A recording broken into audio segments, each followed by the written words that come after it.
You and Finn go way back. Like how far back do you guys go? All the way. I met Finn when I was 12 and he was 21. So he opened the first wrestling school in Ireland.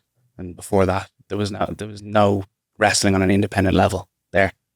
And he opened a wrestling school up in my town, about 10 minutes down the road from where I live. But even our families, like his granny's back garden backs onto my granny's back garden.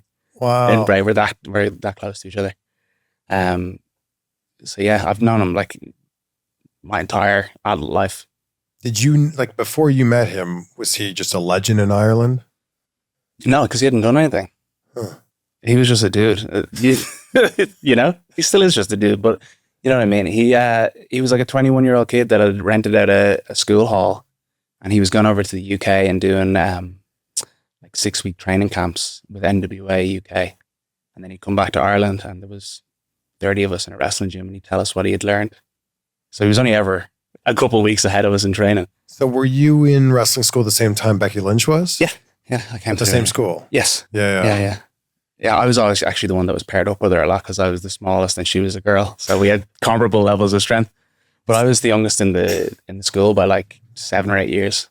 Was Sheamus in Ireland just someone that all of you guys looked up to? Yeah, he was the first guy that kind of, certainly for someone that's my age, my generation, the first guy that broke out of Ireland and broke the States, you know. But that wasn't really a huge help to me because he also was 6'4" and looked like a Celtic warrior.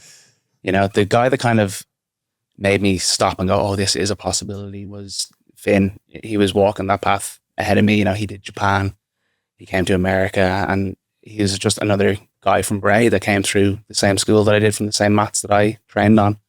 So I just never had the doubt that it could be done. You know, I saw him do it. So I'm going to do the same things that he did and see where it gets me. And look how many Irish wrestlers there are in WWE now. It's awesome. Yeah. Like, it's amazing. Like, yeah. It's Sheamus, Finn, you, Becky Lynch, Lyra. Yeah. That's amazing. Yeah, she's killing it. She's the IC champion of the world. Yeah. Yeah. I love that girl. She's awesome. There seems like there's such a European influx right now of talent into WWE. What's different about the style of wrestling that you guys do?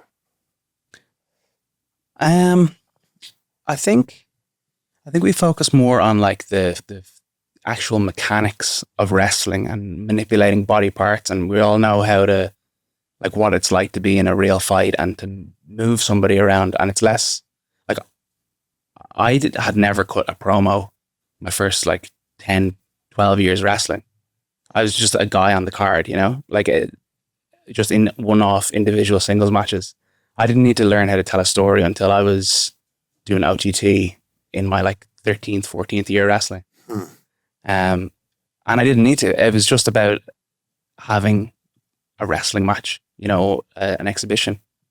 That's just the style of wrestling, certainly in Ireland and probably across the UK and Europe as well. There was less showmanship. There's something about that. I don't know, like, because think about it, the names I just listed there, and then you've got Gunther and you've got Ludwig. Yeah. Ilya Dragunov. Yeah. There's so many great, talented wrestlers from that part of the world that I feel like didn't have an opportunity when we go back 10, 20, 30 years ago.